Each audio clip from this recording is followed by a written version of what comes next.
I missed an angle on a Wawa down in Florida. It cost 50 grand. Missed one angle detail. That's it. Oops, 50 grand. That's the thing, is you start feeling that pressure as a detailer. That's a hard freaking job, man. And you got to talk to a lot of detailers, and they're pretty cynical. Like, they're very cynical in a lot of ways because they've seen a lot. Like, most of the times in the construction industry, you're going to be looking at a couple jobs a year. You know, if you're working at a GC, right? You work at a couple jobs a year. Detailing, we would do over 100 jobs in a year. On this week's show, the proof is in the field with Tyler Campbell from FieldProof.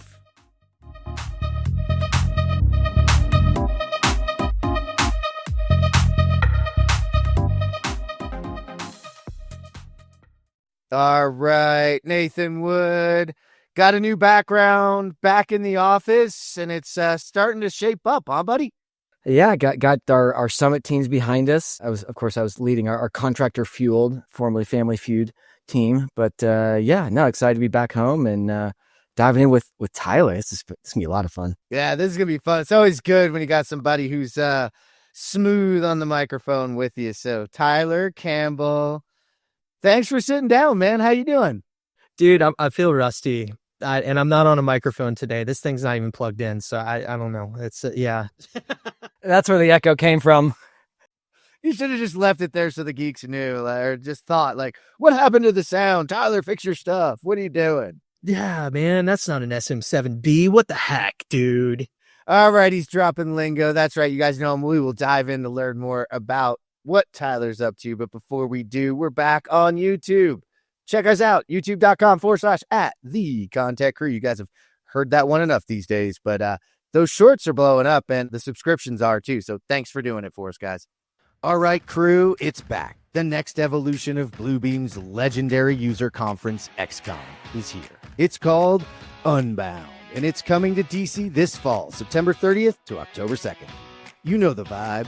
Expert insights from industry leaders, cutting-edge construction tech, Bluebeam training and certification, and unparalleled networking with your global peers. Unbound takes that legacy to the next level with new AI-powered workflows, global AEC connections. But don't worry, they kept the free Bluebeam certifications. Keynotes from my hero, Duncan Wardle, former head of innovation and creativity at Disney, and Apple's legendary co-founder, Steve Wozniak. Use our exclusive code, UNBOUNDTHECREW, for a discount. And join us as Bluebeam evolves and leads the digital construction movement. Register now at unbound.bluebeam.com, and we'll see you there. Use code UNBOUNDTHECREW. All right, so Tyler Campbell, I love sitting down with you over time. We've been through your iterations, the things that you're up to. I enjoyed, the relationship over the years. So this is really fun for me to sit down with you, man. Yeah, dude. Pleasure, as always, to be here. I just, I don't know. Yeah, I love geeking out with you guys, too. Dude, now that we have Nathan in the room, too, this will be a lot of fun. Because the last time we did this on ConTech Crew, it was just you and me. Yeah, I was going to say, I mean, this is still, like, is this enemy territory? Construction brothers. Oh, podcast versus podcast. Are we still in that state now, or are we evolved? Oh, definitely. There's going to be so much friendly fire. It's insane, dude. Be lobbing hand grenades. I love here, it. So this will be fun. No, not at all. Love it. Competing shorts. We're going to put out ours is cooler than yours is. All right. So on sidebar here, my brother's son, he has a YouTube channel and he literally posted a short the other day that got 1 million views. No, so Eddie and I are sitting over here what are we even doing with our lives, man? What the heck? His son is just taking us to school on this stuff. So yeah. Dare I ask what category the video was in? Oh, it's video gaming, of course. Oh, I mean, okay, come on, okay. dude. Yeah, of course. Yeah. He figured out the one hard thing. Everybody wanted to see how you do it, shared it, and there you go.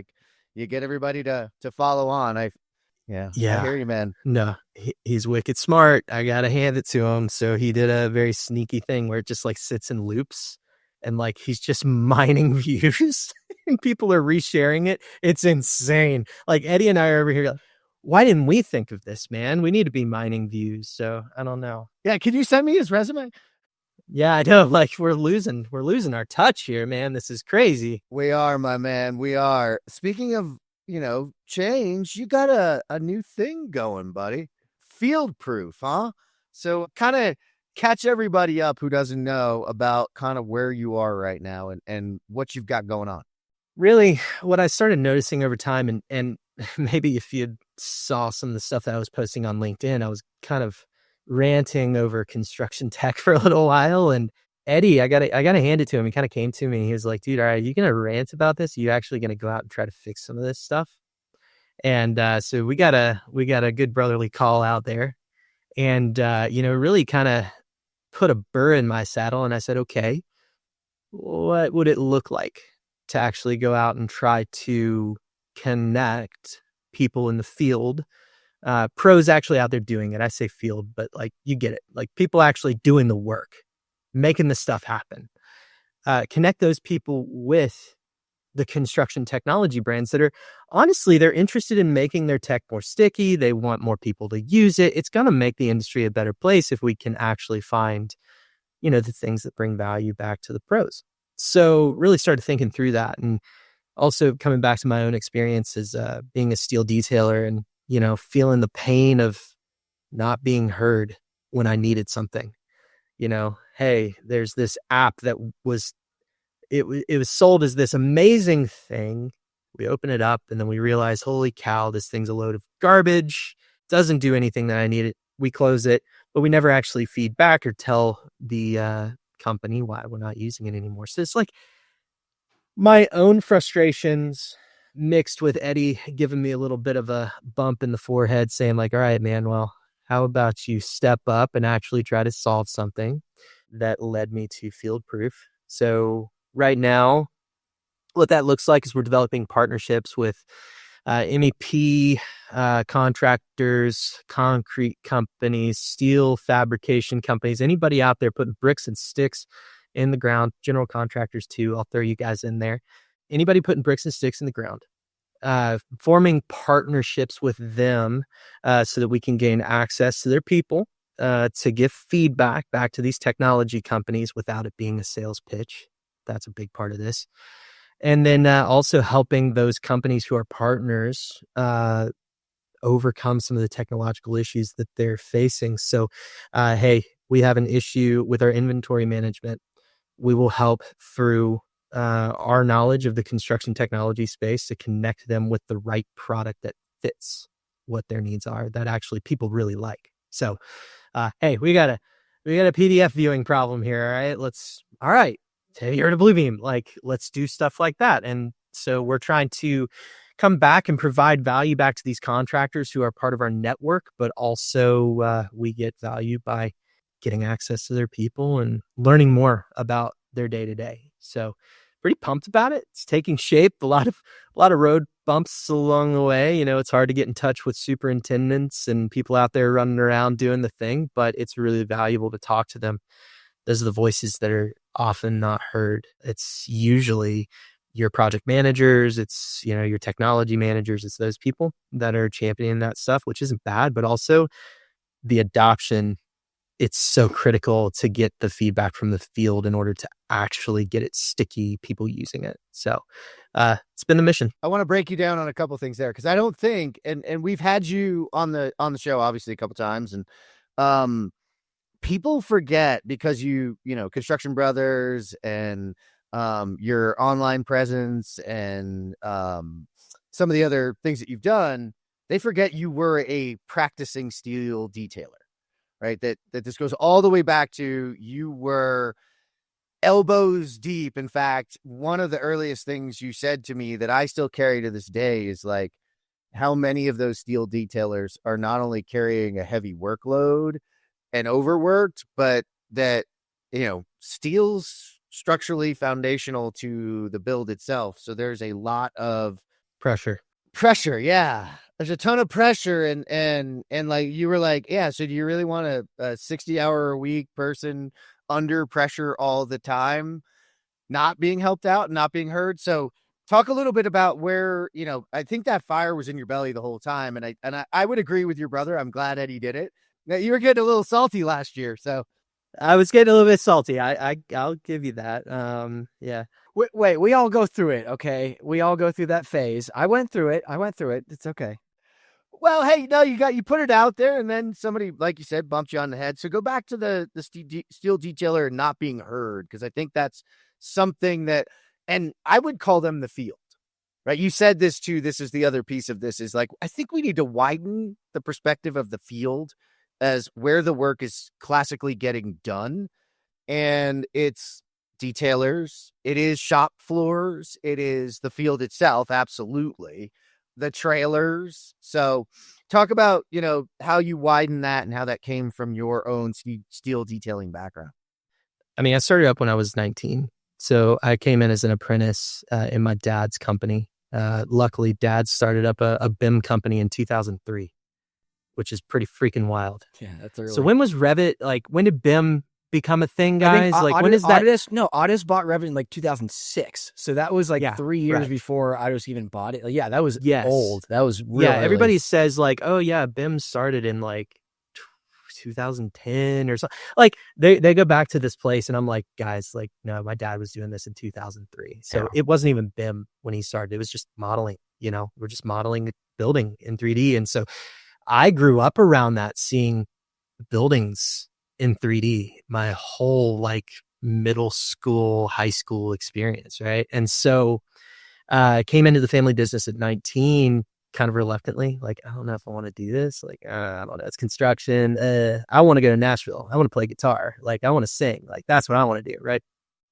I'm really glad that I didn't, honestly. Now I can look at that in hindsight and be like, yeah, that was probably not the best move. But did that for 10 years. And, sat with my brother, sat with my dad, and dad wasn't just a detailer his whole life. He was a general contractor for years. He had a bad experience on a job down in Florida, where he had mounds and mounds of RFI on his desk, from a steel detailer that just literally just was a jerkwad and like just really an opportunist.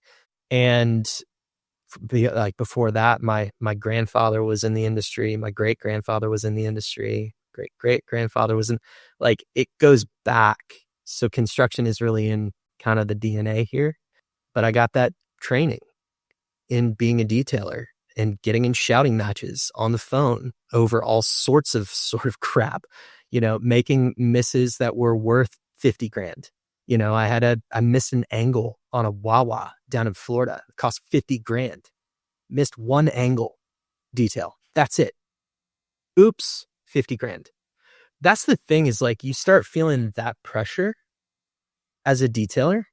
That's a hard freaking job, man. And you got to talk to a lot of detailers, and they're pretty cynical. Like, they're very cynical in a lot of ways because they've seen a lot. Like, most of the times in the construction industry, you're going to be looking at a couple jobs a year. If you're working at a GC, right? You'll work at a couple jobs a year. Detailing, we would do over 100 jobs in a year. So my eyes would cross over 100 sets of drawings, structural and architectural, so more like 200 sets of drawings per year. And I would have to model that stuff. And so really educated me on like how stuff comes together. I'm very thankful for that background. Rose up through the ranks, led the team there for a minute, decided, hey, I need to get out of here and try some other stuff. We had started the podcast by then. And so, yeah, I mean, when you say like, I've got this background in the industry, yes, I really do. And not just my own background, but growing up hearing my dad grouse about stuff, that's also helpful. And, being next to my brother, who's incredibly knowledgeable. He started detailing in 2005. Like, Eddie started 3D modeling in 2005. That's the crazy thing to me, is he is kind of rare in that regard. I don't think many people realize that. Talking to people who've modeled stuff in 3D back in 2005 is not common at all. So that's the background, man. That's how I felt it. Tyler, I can't believe we haven't talked about all this, because so you said Revit early on, but I assume at some point you guys went to either like Tekla or SDS2. What was your progress? What year was that? You made the switch? No, we were using Tekla. Yeah, we were using Tekla, and then so Dad bought Tekla in 2003. Oh, okay. So it wasn't Revit. You were using Tekla in 2003. No. We never used Revit. Yeah, we never okay. used Revit. Okay. Yeah, good. frankly, I have a lot of problems with Revit. No, a lot. I would have And recommended I think Tekla. it's, I have some choice words about Revit that I'll refrain from, but I just, and I'm not saying that Tekla is the best thing ever either. I think a lot of these modeling platforms are behind and they need to catch up, and they're fat and happy. I really think the modeling platforms suck. Amen. Yeah, and I can't believe we haven't. I'm gonna just say that. Yeah, no, I'm surprised we hadn't talked about this more before, because I don't know how much I told you of my background, obviously GC side, but working mainly with either rebar or steel detailers in Tekla. And I was the Tekla BIM guy that was on the receiving end. And so not just 2 projects a year, like 1 project every 2 or 3 years with these California healthcare jobs. And so you're there for a long time. And you talk to detailers. And so I knew very early on coming out of school, it's like, I know I don't know anything. So I'm just soaking up all this knowledge from all these detailers. And it, like you said, like, you learn everything from the field. And there's so many GCs that come in as thinking that they're know-it-alls. It's like, no, guys, like, you're here to learn from them, but then bring perspective of what maybe they're not seeing in making larger decisions that can have negative or positive impacts on them. Like, you have to play very much the politicking game a lot more, right? So it's like, it's different, but yeah, go ahead. Okay, so we detail for a living, and Eddie and I were like, dude, we're going to start this podcast because we felt like we had something to say. We felt like we could teach the industry how to do better because we knew the way to do it. And so there was a level of arrogance that was associated with this when we started it up. As detailers, we think we know a lot because we see a lot. I sense that listening early on. I could sense that as a GC. Yeah, I could hear that. Now, that started to get beat up real fast because we started talking to really, really smart people. And we started realizing, oh, we only know this much of the industry. We know our little sector. That's it. That's all I know because that's all I did for 10 years. Who am I to sit here and tell an owner how they should operate, how they should put their contract language in this way or that way, or GC to do this, that, and the other? My dad, who has more experience in that regard, he's a lot more qualified to do that. Even Eddie is. But there's a lot of arrogance in me. And so when we started this podcast, man, like, it ended up being just this masterclass of like, wow, rethink everything you thought you knew as a detailer and realize how much bigger this industry is and how much more complex this industry is. Detailing's hard. It's very hard. It's very technical. It took me 7 years to get to a place where I felt really confident. And like, I actually was like, I could say I like had my 10,000 hours and I was a professional. Very difficult, but man, that's one facet. That's just steel. It took me 7 years to get proficient at that. Think about all of the other things that go into a building. Who am I to sit here and say I know the best way to do it? And so that's the realization that occurred here. So it's like, I started in the industry, kind of grew callous, thinking that I knew it all. Started the podcast, and then just got mercilessly beat on over time just to be said, like, dude, you don't know anything. You got to realize you don't know anything. Stop being so arrogant. Shut up and listen, which I struggle to do because I talk a lot. As Jeff's just sitting I'm getting back better. listening to us. I'm getting rant better. back and forth. I know, right? I know. Shut up and listen as he's talking. No, listen out loud. But no, I think the podcast was the thing that shifted me more into that mindset there, Nathan, which is like, oh, wow, I'm starting to see the GC's perspective as to why this occurred, or I'm starting to see the owner's perspective as to why this happened. You know, talking to people like Melanie Ford over at the University of Georgia, huge. Talking to, you know, people like Nick Burnt, who's another owner. Like, this is stuff that you don't pick up when you're a detailer. So kind of got the full experience across the board, just hearing about a lot of things, talking to a lot of people, digging into a lot of stuff, and realizing the massive dysfunction that we have with a lot of the different software solutions and things that we have out there that aren't really helping people. They're just adding to the noise.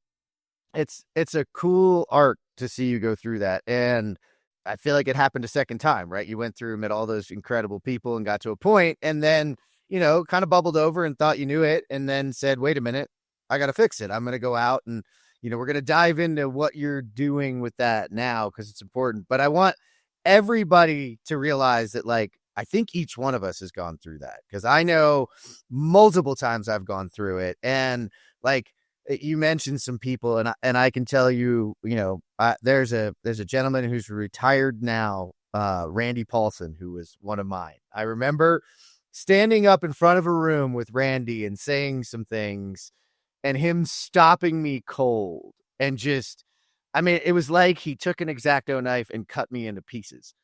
And it reshaped. Nathan was in the room when it happened, so he can laugh. Oh, I remember it vividly. But that was the point of arrogance. What it taught me was that I could go into every room after that with a reverence, because I still keep going. And I have been doing this now for 10 years, hundreds of episodes, hundreds of events, thousands of people that I've spoken to, spoken in front of, run classes with. And if you go in with the reverence, what you realize is no one's ever going to know this whole thing. That's what pisses me off about the McKinsey reports and the beating over the head of the things, is like, y'all don't understand that, like, it's way bigger than any one thing that can solve it. It's not solvable is actually is the thing, right? It can improve and continuously improve, but there's nobody who's going to solve it. Right? It's a huge puzzle that's going to keep growing as technology, as building materials, as our needs as a world change. So I'm really psyched, because I think you're now taking all of that experience and all of that kind of arrogance broken down to reverence. And now what are you doing with it? Like, what is that all guided you to in FieldProof?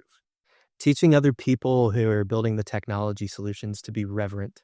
It's fun to come into a room with a tech founder who thinks that they might have it all figured out, and being able to kindly share, hey, let's go talk to the superintendent over here, and then break it down.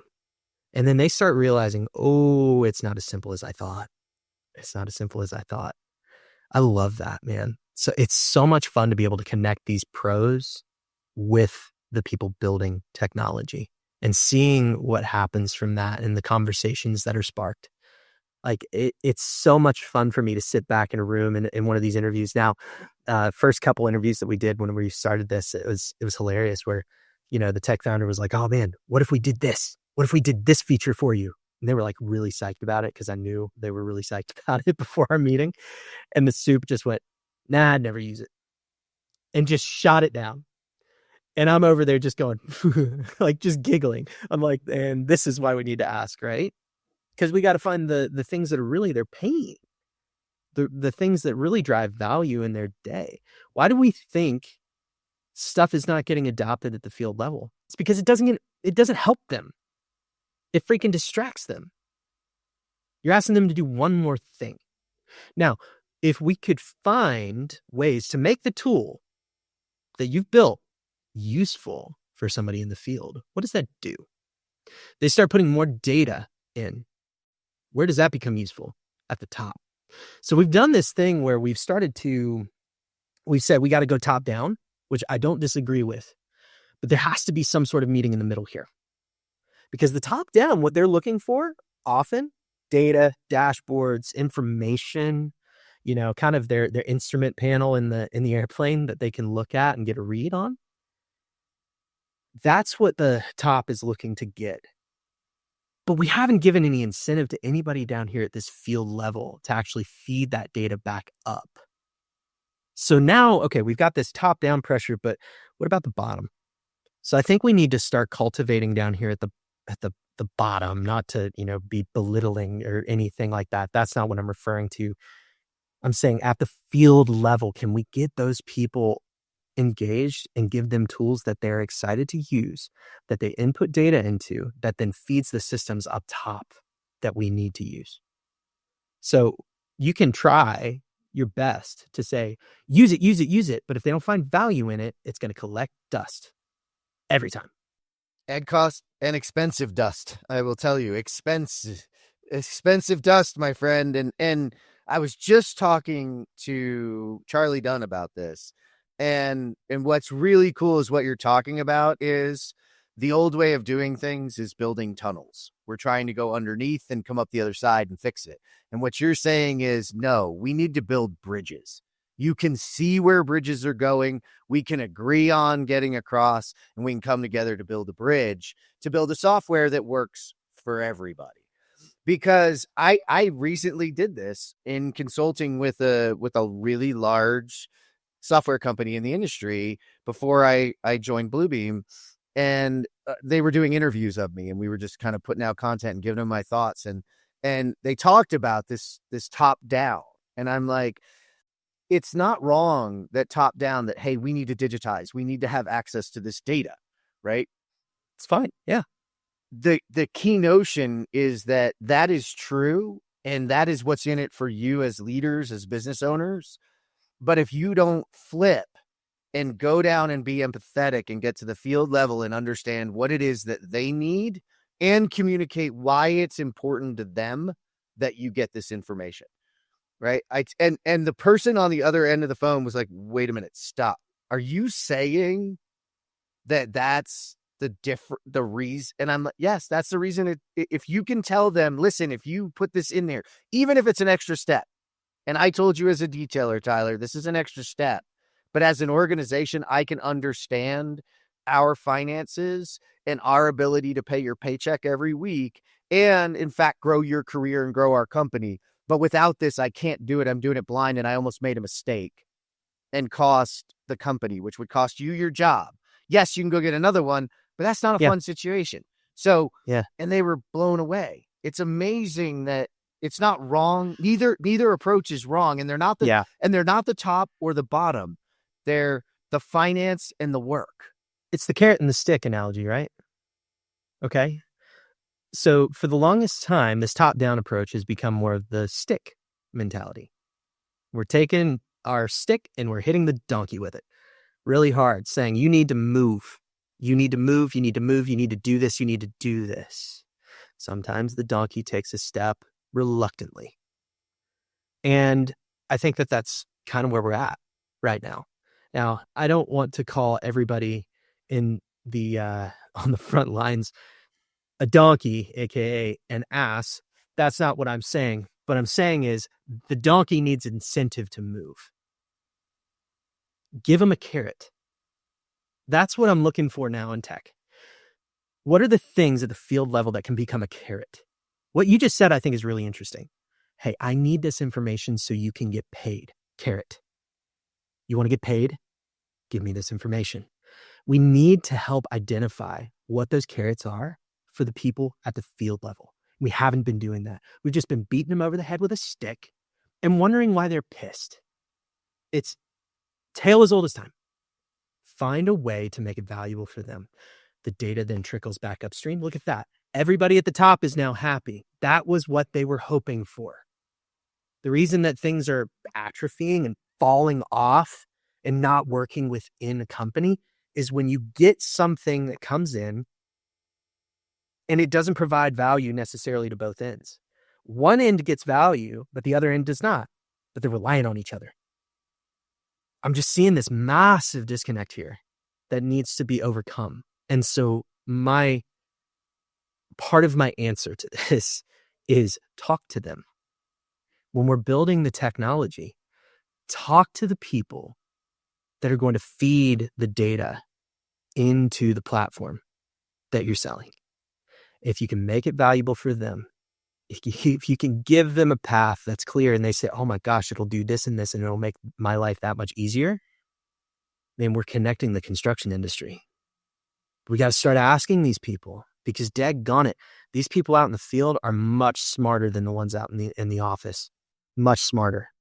That's what I want to connect this back to, because I think you were hitting on it and you alluded to it a few times of like this notion, this mindset, this paradigm that because I'm higher up in the organizational food chain, I am therefore better than you, I know more than you, or anything, which is a false notion, as we've pointed out. And whether it's a project level, GC to trade, or within an organization, I think, I look at whatever business school taught this notion that I learned of a T-shaped person, like where is your deep domain of expertise? And so like the lower you are in that quote unquote food chain, all that means is you know that much more about the stuff that's actually going on. And if those in leadership took that sort of a more empathetic mentality towards it, it's like, how can we both teach industry to think that way, but then also teach software to develop tools that it's like it's a yes and, right, or it's a chicken and egg. Right? You know what's really funny is like when first job we ever did with FieldProof, I had to go out and find 10 superintendents. You know the most common thing that was said to me during that process? Thank you. Thank you for Nobody listening. asked. Nobody's asked. They've just told us. And they're pissed. Like it's not an easy solution, all right? I'm not going to sit here and say that this is the only way that this is going to, it is definitely a way. It's like there's top-down stuff that needs to occur too that we need to repair, for sure. But the bottom end, the people putting the bricks and sticks at the ground, man, they've just been ignored. And they've been forced into doing stuff in a lot of ways. Not all the time. A lot of ways. There's a lot of wins. There's a lot of them out there, but they're not equally distributed nor necessarily understood. And then, you know, I'll take you all the way back to the beginning. You know, when you talk about the modeling platforms and being fat and happy, that is an actual product of success. Right. Success is one of the worst things for software companies because you start to take your eye off the prize and you start to continually look at the growth of your margins and your user base. And in all honesty, all of a sudden then it starts to fall off, or you start to get these problems that you're talking about, and you go back to wondering why. And it's because you took your eye off the prize. The prize is the field. In those areas that we've redefined it as, getting more value out of the products and the things that you are developing and integrating them into creating a better life. Like that $50,000 Wawa error, an error checking system built on top of that. Tyler buys it, loves it, needs it. And every time it catches something, he does a little jig because he didn't just lose $50,000. It's a part of a broken process, though. So on my process on this was we would get a set of documentation and then we would do a Bluebeam overlay, which I love that tool for one. I'm like the biggest fan of overlay. But this was one of those instances where my eyes didn't catch it. So AI could have helped me out in a big way there, right?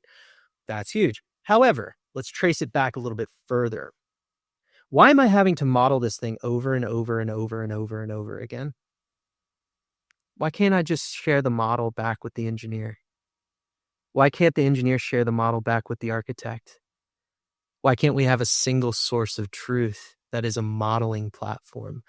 Ooh, what then? Right? That's where I'm going with a lot of this stuff, man. It's like we're all of these software solutions. I'm not gonna say all of them. So many of them are built off of the back of solving a broken process at its core, right? Why do we need all of these other disparate systems? It's because the process of building is broken. And we're putting these little hack job solutions in all up and down the technology food chain. And nothing's wanting to communicate with each other. And we're wondering why it doesn't work and why we're delayed and why we're more frustrated when we use technology versus even paper, for crying out loud. I mean, interesting, right? Is that just me? Is that just me? Yeah, I mean, yeah, if the engine's broke, the engine's broke. You can pour as much gasoline accelerant on as you want. Yeah, if it's broken, it's not going to go any faster.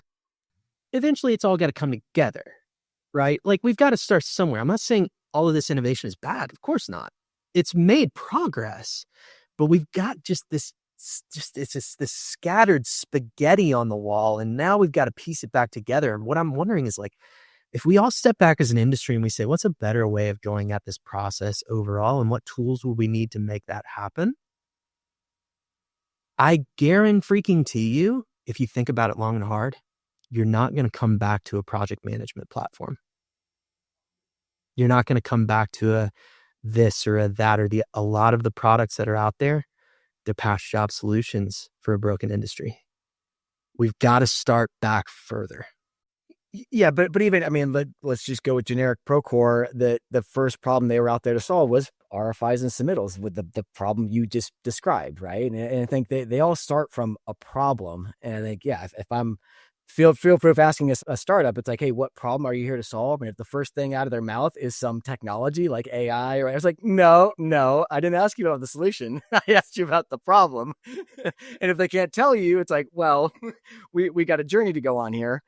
And there are so many different problems. Like, all right, we've got to figure out how to solve each one of these individual problems, but eventually everything's got to do this. Yes, and.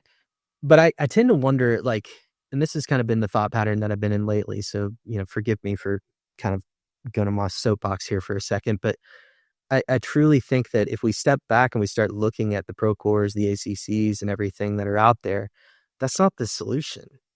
It's a patch. What would be the solution? That's not a centralized source of truth. Really. It's not. Because it is what we feed it, right? But if it just was the project, and that's kind of why I come back to this modeling platform, is like, what if the owner, the architect, the engineer, the GC, everybody up and down the chain had the same model, one model to communicate from? Would you need Procore? Would you need Autodesk? Yeah, I mean, in my experience on IPD, yeah. I can take you back 15 years ago to an IPD project where I was asking those exact same questions and getting pushback on, well, but it's company best practice to print them out and put them in this 3-ring binder. And I'm like, but I already did that in Bluebeam. Like, why do I have to do that again? And so there's this whole idea of duplicate entry because different people want it in different formats. But if that superintendent, in his way of how he used to always go to that paper set and look for that RFI, and if it wasn't there, then therefore I never asked the RFI and it was never answered because it wasn't where he was looking for it. So there's which is your original point, right? If we're not focusing on the field, what they care. So it's this dilemma. We're literally in a technology transformation dilemma that both sides are right and both sides are wrong at the same time. And the answer is somewhere in the middle if we just respect each other. I'm pro innovation.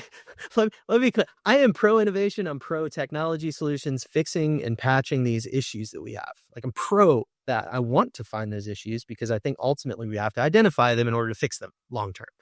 And I think what you've described too, by the way, of everything getting disparate and then needing to come back together, that's an ebb and a flow of the industry itself. And I will challenge you that even with a single platform for modeling, you need field tools. The thing about it is those field tools are going to change. And your Procores of the world, like Nathan said, they started as an RFI and a tool. Bluebeam started as markup and started as quantity takeoff, those kinds of things, solving real problems. As a modeling platform comes out, if it's to do those things, everybody else in the ecosystem is going to have to adjust to doing what they do to keep providing that value. And that's okay. That's what I was saying too, is the fat and happy is what unfortunately happens versus the continuous innovation and improvement of looking at, okay, how are these things changing and how do we need to adapt to them? And, oh, by the way, like, how ubiquitous can they be? Because I love a good modeling platform, but that requires, in many respects, a certain amount of expertise and size that the construction industry is of many sizes. There are far more. I'll push on that. Okay. Does it with good user experience and AI? Okay. With good UI and AI, yeah, maybe not. I don't know. Maybe not. We'll see. That's what my kind of thinking is like, okay, if you can figure out a better user experience and make it more intuitive for people to come in and just build the way they know how to build, make it kind of feel right. Like a steel detailer or heck, even an erector, right? They're going to know how the steel is going to come together and what they need. But a lot of times the thing that they disconnect from is like, how do I model it in place? How do I connect it? What buttons do I need to push to do this? And it takes so much training, right?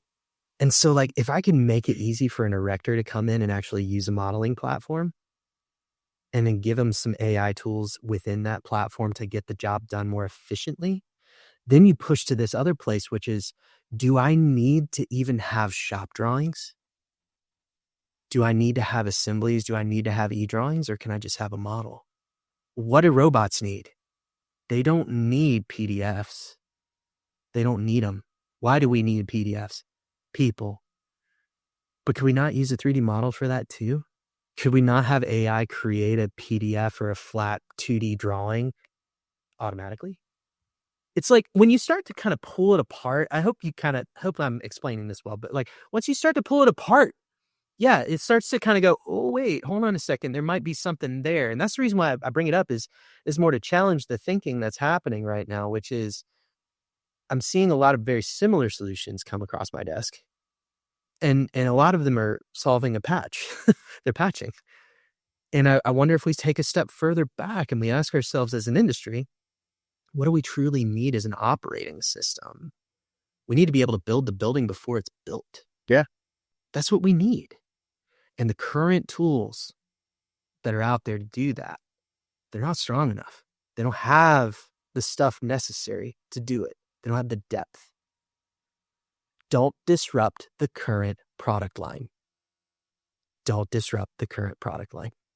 That is what you hear in a lot of these larger organizations. I'm going to make some freaking enemies by saying that, but it's true. That's what's getting said behind the scenes. Okay, Tyler, I don't think I disagree with anything you just said. The only thing I will push back on that we may be neglecting here is we do live in a world with contracts as the general contractor in the room, and a lot of, again, I've proposed this all the time to software companies, like, this is what you should do based on my very limited, very definitely small percentage of the industry experience of IPD and doing these things that you're describing. Because again, we solved that $50,000 steel issue a week before the podium, roof was about to pour. And it was that hero moment. Like, it was such a cool use of BIM, but it was such a rare experience to have. And it was only because we had that contract, we had all those folks. And what we keep coming back to is, why can't we have contracts that incentivize us to do this in the first place? And it's like, how do we fix that? That's a good point. That's a good point, because that's another area that I'm asking questions around, is like, how could we make this contractually workable? Because that's another reason for not sharing models, is like, how many NDAs or all sorts of contracts do I have to sign in order to get a Revit model sent to me as a detailer? A lot. Like, my firstborn has been signed over at least 10 times. It's insane in order to get a model. And so how can we navigate that? Like, how can your IP be your IP, my IP be mine, and still be in the same spot? And so then you kind of run into this issue of like, maybe it is better that it's separated. Guys, this is a challenging problem to solve. I'm not going to be the one to solve it. I know this. I'm not smart enough, but it's definitely something I've wondered, is like, what if as an industry we could go there, and what could that potentially look like? Well, this goes to leadership. Leadership is asking a hard question and understanding that you're not necessarily the one here to answer it. You're just the one to keep asking the question and keep incentivizing people to make incremental improvements with a goal of finding the solution. So I want to take it back to that, because you have been out there in the field doing some things and you've seen some stuff. So what give us a good story before we roll off. Give us a good story, buddy. All right. So I had kind of alluded to this early on, but now I'm trying to get out into these shops a little bit more. So I actually went to go visit a mechanical shop a couple of weeks ago. It was really interesting. Now they're doing large projects, massive projects, very recognizable in the data center space. And what's really interesting to me is that we're walking around and we're seeing everything, and we walk into this one room and there are bins and bins and bins of paper. And I went, really? Like, really? Why aren't you guys getting rid of that? Why? The reason was, a lot of these owners are asking that everything be physically delivered back to them. So all of these paper documents, they have to use paper per the contract. Boom. What? Huh? Dude, I didn't know that was a thing. I'm over here going like, yeah, why are you using paper? What the heck? They have to. And then even better than that, some of these other companies, they're requiring owners, we'll say, are requiring tokens or sorry, is it coupons? It might be coupons. The people that know are probably going to blister me in the comment section. I'm sorry, guys. I'm trying my best here. I'm a steel guy. All right. I'm a meathead. All right. So they need these coupons in place. So at the start of a day when you're using a machine, if you're doing some sort of like heat fused material for piping, you need to fuse a piece of pipe at the start of the day and then put like basically a code on it that says, here's the start of the day. And at the end of the day, you need to fuse 2 pieces of pipe together again at the end of the day. All right. So what that does is it shows here's what the machine was doing at the beginning and here's what the machine was doing at the end of the day. Every single one of those machines does that. And then all of those get thrown into a massive pallet and delivered back to the owner for God knows what, as a quality control measure. So if something goes wrong, then they have those coupons that they can pull and say, oh, this was on the same day from here to here to here. But they have physical pipe that they have fused together twice a day from each machine that gets delivered back to the owner. So is that like it's like a QA/QC on the ability of the machine throughout the day to prove that, I mean, think about this. This is law enforcement, right? Like did you calibrate your radar gun at the beginning of your shift and at the end of your shift? And can you produce that when I got the ticket and show up? Yeah, and they'll do that, and then they take each one of the QR codes that comes off of the machine where they fuse the thing together, and they'll put the QR code that the machine prints on the drawing next to that elbow or whatever it is that they're fusing. They'll put that there. Guys, as a steel detailer, maybe you guys knew this. I did not. But that was one of those, holy smokes, are you serious moments where that's where it's the top that's mandating the bottom do something. Why? Could we not just take some pictures? Could we not have a better x-ray system? I don't know. There has to be a better way for something like that. So that's one of those instances where the top is screwing the bottom by not understanding what that means necessarily, or even asking, is there a better way to do this? And so now that same mechanical company is doing the same thing for every single project, whether or not the owner requests it, because they were getting enough requests that they just decided to make that their process. So 1 bad owner, 2 bad owners, 3 bad owners caused that process to happen in that shop, which now happens on every single project that they ever do, every time, because they don't want to change it. It's interesting because there are people, and this is what's cool is we're recording this now and the Cumulus episode is coming out, where a lot of this stuff is important to be documented, but the way we're doing it is ridiculous. And Cumulus was the first one in the data center market. They're doing the hyperscalers on the electrical side, because as much as what you just learned has to happen, if you see the amount of certifications that have to be done on the electrical side of things, and that's what Cumulus talked to us about, because in that respect, not only did they have paper, Tyler, they had to have a person stand there to attestate.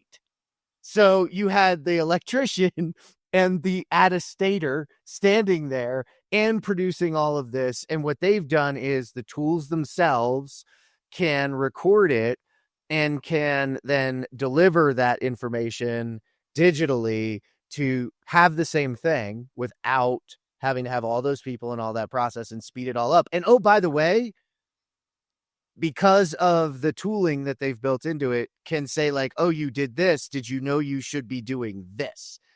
And the humans miss it all the time. The tools don't. So you're absolutely right. But it took rethinking it. And I'm going to go back. Your biggest thing is we got to lose the arrogance and we got to rethink it at every stage. And it's okay to build a patch.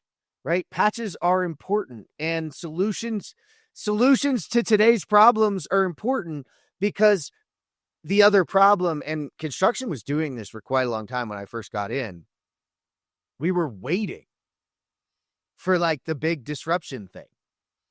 And I'll just jump to that. And it's like, ooh, you have no idea, you're not going to be ready. Like, this is a muscle that you got to be in the gym. And this is like saying, hey, Bowflex is coming out and I'm just going to wait for Bowflex and I'll be good. The first time you sit down on that thing, you're not going to have any, you needed to be in the gym using the regular stuff, getting ready to use it because it's a muscle and you got to train it. And people out there need to understand that training it and getting better at it, and what, FieldProof is doing by bringing that field knowledge, that user knowledge back to the company's building and then connecting it to the leadership is a key component to making change. So it's awesome. Yeah, my hope is that we need the patches right now, like we desperately do. But over time, the more people we talk to, the more data we can aggregate around like what these pros are seeing on the job sites across the United States, the more primed we're ready to really solve the problem holistically. We'll get a better picture, right? Right now, we don't even have a picture. Everything's different. Every owner's different. Every GC is different. Every sub is different. There's so many ways to do construction. And so please, like, if you hear me rant about this stuff, don't hear it as somebody who is like thinking that they have it all figured out. No, I'm just thinking about this out loud and trying to say, what if this happened here in the future? I don't know when that future is, right? For right now, I'm trying to solve the problems that we have in front of us. But long range thinking, 10, 20, 50 years, what does the industry need to try to move towards? But we're going to need to have this feedback to make that stuff happen, make our lives easier, man. Maybe we'll have fewer shouting matches. Maybe we're going to have fewer people leaving the industry, stressed out. Talked to somebody a couple weeks ago who's a soup out on site who's leaving the industry because he's had to go to the hospital over a panic attack because there's so much going on. Like, people are leaving the industry because we're stressed out. And so there are ways that tech can help us there, but we also need to communicate this back to each other and make the industry a better place overall. So I don't know. I don't have it all figured out, but hopefully we can start getting that feedback loop in place to help us figure some more stuff out. I like it. I mean, you can see the change in you over time, and yeah, I'm fatter now. I'm fat. Yeah.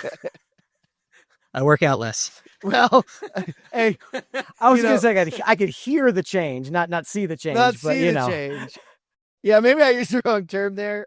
As people who are on camera all the time, I'm very aware of those things and the changes. I look back at some of the early episodes. I'm not as gray. We all changed a bit. People have a tendency to listen to the white beard now, though. It's really quite funny. So, but no, man, it's two things. It's a vision of where we need to go, but it's a focus on what we can do today, because the value of the learnings today are going to drive into those platforms of the futures, those connections to the future, that ultimate change. And my last one too, and you didn't say it, and I love it because you talked over and over about getting the information, making change, rethinking. The big one I hear when I hear startup founders is we're going to disrupt. Just realize that disruption is a byproduct, not a goal.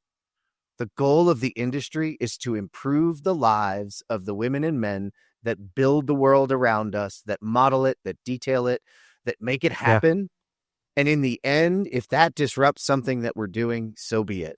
But ultimately, it is about changing lives and keeping people in this industry and making it available to the next generation, because we are losing on both fronts every day. And that's where the industry can really benefit. The carrot for the industry to adopt technology and make change is to consistently and considerably continue to be viable. And that's real. Yeah. I could go 50,000 different other ways, but I'll shut up.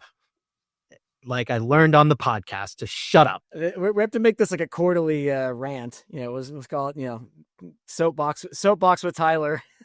Yeah, we'll call it the Crew Soapbox with Tyler, and anybody can join. No, Tyler's Soapbox. Yeah, Tyler's Soapbox. Honest. That's it. It's Tyler's Soapbox. We're just people trying to pull him down from it. Get down here. Come back. No, stop. Don't do it again. You're going to get sued. No. Hey, keep doing it, man. We need you to keep doing it. We need you to keep pushing. We need you to keep changing. And you're modeling the change that so many people need to understand, is that it's okay to get out of hand and then check yourself, and to have, an Eddie in your life that can tap you on the head, and and we'll bring him on as the opposite, and we'll be like, hey, listen to this episode with Tyler now. Tell him everything he needs to hear from your perspective. Oh, wait, maybe somebody has a show where they do that already. I don't know. Two brothers on a show. Let him listen to this and then bring him on to be like, all right, tell us all the ways that Tyler's full of crap. I would love that. That'd be so great. I'm dropping it right now. Eddie, you have carte blanche. Call me. Yeah, there's a lot of notes here that I did not hit on. So yeah, we could definitely do a whole episode on that. There will be more to come.